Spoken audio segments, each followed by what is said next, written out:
زما سره دلته انچارج وقار خان د 1122 موجود دی. وقار خان ټول صورتحال انتهایی ګمبیر او څومره زر زر یو کار وکړو څومره چې د خلک د نقصان نه بچ.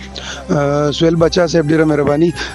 تاسو ته څنګه چې پته ده چې سهار چې کوم سیلابي ریلی راغلی و نو په ټایم باندې اطلاع میلاو شو. زمونږ ټیم چې دی هغه سپورټ ته لاړو خلکو ته اویرنسونه وکړل. په یو کور کې یو دوه کسانو چې هغه یو بیډ ریډن یو سرجري شي و هغه مریضان موږ بریکوټ هسپتال ته راوړل.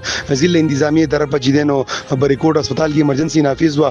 هغه پیشنټ چې کوم دی نو لږ سیریس و هغه سیدو هسپتال ته شفټ کو ریفر کو.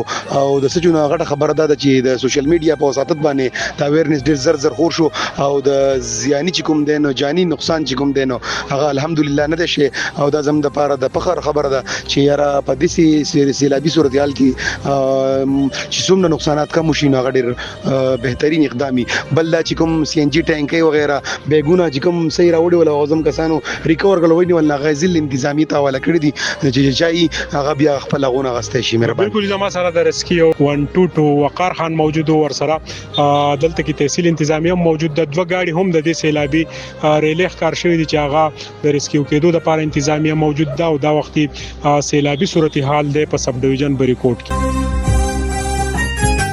بالکل نن د ایلم د سایډ نه چې کم خوړ دی پاغه کې د اوبو سیلابي صورتحال اختیار کو. دغه سیلاب دومره شدید او چې په نیمه غنټه کې بریکوټ سب ډیویژن حدود ته داخل شو. خو په دې کې چې کم مقامی کسو هغه د ایلم نه اطلاع کړی و په ټلیفون په ذریعہ بیا چې د مونږه اس ډي پی او شهنشاه خانان بورډ کو ور سره اس چوغان 1122 ټي ام ای او ټول انتظامیان بورډ شو. نو دا غي د وجینا کم سے کم نقصانات خو شو. دوه کسان چې دا وخت څنګه سره کیجوالټي ول چې بریکوټ هسپتال ته د علاج په غرض باندې لګل شي او دغه کیجوالټي هم په دې را لږ دی په کور کې موجودو. کور ته وبور نه نوته یو کس اپریشن کړو نو هغه بیا وته نه شو نو هغه به زخمی شو ور سره یو کس دغه سره بل زخمی شو. دغه دوه کسان چې دي دا په بریکوټ هسپتال کې زیر علاج دي. دا وخت سره ډیر لوی کیجوالټي چې دا غن نه دراغلي.